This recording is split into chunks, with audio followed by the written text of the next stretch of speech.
Who would have thought in 2019 that a 55 card, every engine in Yu-Gi-Oh that's insane smashed into one would be so successful? What's going on, you guys?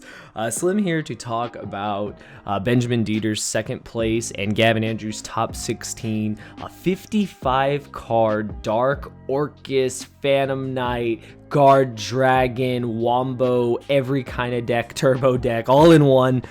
Crazy shenanigans deck that they piloted at the UDS in Indianapolis. I didn't really want to cover too many other decks. We already covered, of course, the winner's deck, but I could not resist talking about this deck because I really think outside of some of the decks we saw, this was definitely something that took a lot of people by surprise. People who know Benjamin Dieter as a player, they have seen this deck before.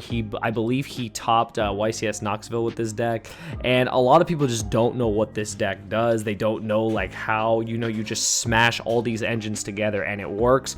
If you guys want to find out like how the deck works, it's like functionalities and stuff, it's combos, be sure to check out Team Enforcer's video that I have linked down below. Gavin does his deck profile and he shows the combo. It's really nice. Also, just if you watch Ben's video as well, which I also have linked, you'll be able to learn a little bit more. But I wanted to talk about it with you guys because this just kind of blew my mind. This whole deck concept is crazy when you look at it. Of course, 60 card decks were nothing new. They've been played in the past just because you can play so many extenders, you can play so many things, and you really won't brick as much when you're playing 60 cards because you're not going to see too many of your one-of bricks, like if you're playing garnets and stuff. But this deck takes it to like a whole nother level. It's not 60, it's 55. I know a lot of people are thinking, why didn't you play the extra 5 cards? This deck is kind of down to like a science when you look at it. And for myself, never playing a deck like this, I have played combo decks before. I had to just kind of research this and say, okay, what, is the point of this deck? Why was this deck so successful? Not only one, but 2 players actually piloted it and did well with it. And when it's explained, it really, is a crazy concept at its core. So what we're going to do first is just go through the deck, and then we're going to talk about just like the things that I've taken away from watching these videos, and I'm hoping it's something that you guys will learn from as well. Of course, if you guys are new here, welcome to the channel. Be sure to subscribe if you like the video, give the video a like. It supports the channel and whatnot. And yeah, like I said, just check out the videos down below if you want more like super in-depth understanding of the deck for anyone that's trying to pick up this deck as well. So yeah, we'll get into it. So for the monsters, we got Armageddon Knight, triple Ash Blossom, triple Blue Mountain Butter Spy, just a really good warrior extender. We got the 1 Levianeer, the 1 Dark Greffer, the 1 Destrudo, 3 Droll and Lockbird, 3 Ghost Ogre and Snow Rabbit, 3 copies of Junk Forward, 3 copies of Marauding Captain, 3 copies of Neospace Connector along with the Aqua Dolphin, 1 Omni Dragon Brotor. For the Orcust, there's 1 Symbol Skeleton, 1 Harp Horror, and 1 Orcust Nightmare. Then we got 3 Super Red Quantum Layers, we got 3 Cloak, 3 Boots, that's for the monsters. Onto the spells, the equips, we got Autonomous Action Unit, DDR, the Divine Sword Phoenix Blade, the 1 Foolish Burial, the triple Instant Fusion, the Living Fossil, the Orchestrated Babel, the Overdone Burial, the Reinforcement of the Army. And for the traps, the 5 traps, there's the Crescendo, there's the Fog Blade, and there is the Triple Shades Brigandine. Extra deck, there's the 1 Raijin, the 1 Hot Red, the 1 Dingirsu, the 2 copies of Galatea, the 1 Argopane and the 1 Elpie, the 1 Seal, the 2 copies of Isolde, the 1 Mermaid, the 1 Phoenix, the 1 Unicorn, the 1 Longirsu, and the 1 Triple Burst. And then the side is just 5 3-ofs in the form of 3 Twisters, 3 Cyclone, 3 Call by the Grave, 3 Gnome Material, and 3 Pragatops. Okay, that's a lot of cards. All right, so the whole concept behind this deck is that this deck just extends past everything and can play through multiple hand traps, and if one engine gets stopped, then you just play the other. When you think about it in theory, that's really cool. When you look at combo decks like Danger Thunder, they're trying to resolve the Guard Dragon combo. They're trying to rip cards out of your hands with Levianeer. If they still play Diabolos, they're trying to do that. They're trying to do stuff like that. And by doing that, they're able to, progress their game state. They're able to make you fall back on resources and they're able to build a board that you're going to have a really hard time interacting with. You probably won't be able to interact with it and the game is going to be over.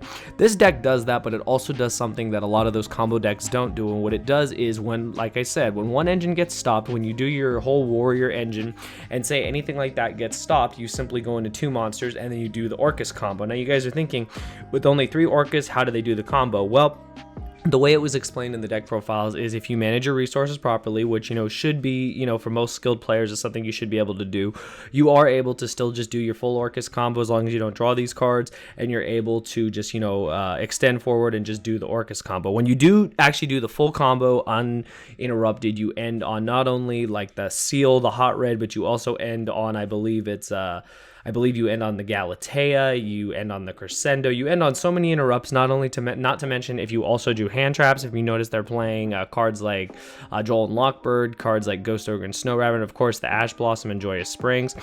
Droll is actually insane. It was a really good meta call on both of their parts. They both played the same deck card for cards. In case you guys are wondering, there was no difference between the decks, the extra or the side or anything. So if you see the deck profiles, you see the exact same thing, but you'll get two different kind of like explanations of the deck for anyone, like I said, who's trying to pick this up. So that's really cool. I think this was a very smart hand trap lineup because it not only hindered just like the normal combo decks, but Droll is just so insane against decks that are trying to search. And of course, if you're playing against combo Thunder, they basically end their turn the minute they draw a card off a danger or Sekka's Light. They basically pass, and then you just can pretty much kill them or just build a board that they cannot stop. What I also really like is if you look at all these extenders, we already gone through the deck list, but if you look at the Blue Mountain Butter Spies, you look at the Junk Forwards, you look at the Marauding Captains, you look at the Connector and the Dolphin, you look at the Red Layers, you look at all the Phantom Knight cards. All these cards make it so that when you draw two warriors, or a Rhoda if you do draw it, two warriors, the Brigadier, anything, you get into your Isolde. Your Isolde sends your equips, and then off of that you start to combo. You start to do crazy things, and that's what's so insane about this deck is even if the Isolde does get stopped, because let's face it, if we see an Isolde and we have a hand trap in our hand, we're going to stop the Isolde by all costs. We all remember back in the day how powerful Isolde was, especially with the Goki combo, and this deck pretty much replicates that in just different ways with different monsters. But stopping the Isolde, is what a lot of people try to do. And then at that point, when you're able to extend more with all the extenders you do have, because if you look at all the equip cards, they're basically like all monster reborns. You have your instant fusions to keep extending and using cards like the one fusion target, which is the invoked Raijin, being a warrior. You just keep extending, making a second Isolde if need be, being able to keep going forward, do the Orcust combo is nuts. I think that this whole concept just like it blew my mind, and like I said, it was the main reason I wanted to actually talk about this deck, because not a lot of people I think fully understand it. I think it's something that should definitely be brought to the light. What was really cool was that the way it was explained is, you're able to do, of course, the Connector Dolphin play. You're able to, get rid of a card with this, get rid of a card with Levianeer. You're able to get rid of, you can also bring this back sometimes, and then you're able to rip like 3 cards out of your opponent's hand if they hand trap you anywhere, and you still extend. Before you know it, you're going to have more negates than they are going to have cards left to play, and you're going to win by default. Anyone wondering how this works otherwise is you do summon the Destrudo off of the Armageddon Knight. The Armageddon Knight is what you summon off of Isolde. You send the Destrudo, you start doing your link plays, you go into LP, you go into Triple Burst, you go into your Brotar searches your Levianeer. Your Levianeer, will rip a card. You continue to link climb. You guys should know how guard dragons work. And at that point, you're making Agripane, you're making Hot Red, you're making the Hieratic Seal, and then with extenders, you're not done there. I think that was the thing that I really, really liked about this deck is you're not done there. You continue to extend, and then you go into the full Orcust combo. You're ending on a Dingirsu. You're ending on a Crescendo.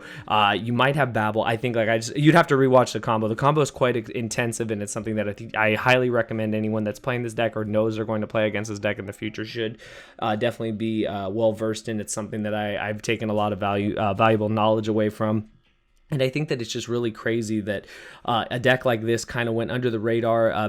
Ben made it all the way to the finals. Unfortunately, he did lose. He did lose to Pure Thunder Dragon. But outside of that, I mean, he was able to go through all the way at a UDS, one of the hardest events of the year, 13 rounds of Swiss, all the other top cut matches all the way to the finals, and to have success with this deck. And I think it's really, really crazy. I think the fact that when you put all these engines together, a lot of people would think, how is this going to work? And then when you see it kind of play out, you start to understand, okay, playing through hand traps, not that hard. Playing through, getting rid of your opponent's cards with Dolphin, being able to get ham knowledge is so important. I remember in Gavin's profile, he really emphasized this, and this is true. Everyone who knows Connector and Dolphin being able to see your opponent's hand is amazing. You know what to end on. You know how to, play your deck. You know if they can stop you or not. And I think that this was just an insane meta call. Also because if you think of all the combo decks, and this was brought up during both of their deck profiles, if you look at all the combo decks that are being played, especially Danger Thunder, one thing is they don't play hand traps. They don't play hand traps because you really don't want them. You want a full combo, you know, and you want to just build a board your opponent can't break. Well, when you're playing a combo deck that can also play hand traps like this deck can, not only can you go first and just, you know, build a crazy board, you know, stop your opponent from, you know, even getting to play the game, rip cards out of their hand with Dolphin, bait cards out, you know, with everything, rip cards with Levianeer, you're able to end on a board that they're not even going to be able to interact with while you're comboing, and then when it gets to be their turn, they can't even get through all your negates. I think that's pretty crazy. I think it was an amazing medical on both of their parts. I think a lot of people underestimated, you know, especially cards with the Phantom Knights. Everyone gave up on the Phantom Knights as soon as Rusty Bardiche was banned, and I noticed that since they didn't, they had access not only to these cards, but they also had access to the one Fog Blade. Well, it doesn't sound like much. Think about it, how easy it is once you start doing your plays. You have this as a negate, this is a negate, you have your hot red as a negate, you have this interruption, you have all these interruptions that the deck built just basically off itself. Not only to mention you have these hand traps, and if you do get Troll and Lockbird and you're facing down all these negates, I'll be honest, you're probably not going to win. I definitely know for a fact if I was playing Danger Thunder, they did that to me, they drolled me, there's no way I'm winning. They ogre me, I'm probably not winning. They ash me, I'm not winning. Trying to fight through all those negates in addition to what they have going on the field is crazy. What they have in their hand is crazy. And one thing that was brought up too is how well you can just abuse Divine Sword Phoenix Blade. We already know this from back in the days of Goki.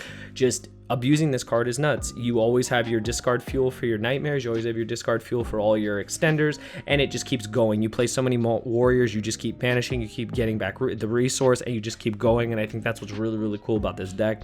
I just wanted to bring it to your guys' attention because I think it's something that we could definitely we'll definitely see at more events going forward. The YCS in Portland is coming up. This could definitely be something you guys play against, and I want you guys to be as well prepared as possible. I think overall, like I said, it was just an amazing medical. It was amazingly well built deck. It's a deck that when you look at it, when you analyze it, when it's broken down by the engines, by what you're trying to accomplish, I think it really does a lot of things correct that a lot of combo decks do not. I think, again, the fact that you're playing hand traps is nuts. Now, while most people will say, well, you know, the hand traps, you know, are bricks. Well, in Orcust, they're not really bricks because you just need 2 monsters to make your Orcust combo. And if you have hand traps, at least you can survive. At least you're not a glass cannon that when you get stopped, you don't really have a follow-up play and you don't have the ability to hand trap your opponent back because you're not main decking them. And that's what I think when you look at the checkbox of what a deck should do in Yu-Gi-Oh! I think that this deck really did check off all those things, and I think it's really cool, and I'd like to know what you guys think. But yeah, a huge shout out goes, of course, to Team Enforcers, to Gavin, and of course to Ben Dieter for getting 2nd place. Like I said, they both played the same deck list. Again, I will have their channel and the video links down below for you guys to check it out. I really like to know your guys' thoughts. What do you guys think of this? I think it's crazy. We continue to see these combo decks just pop up every format. We see them advance, and we see them kind of just like you know, build upon their like original concepts, and they keep going forward with each event that passes. And honestly, I'd expect even more crazy things to come out of these upcoming events, these upcoming YCS's, regionals, and stuff like that.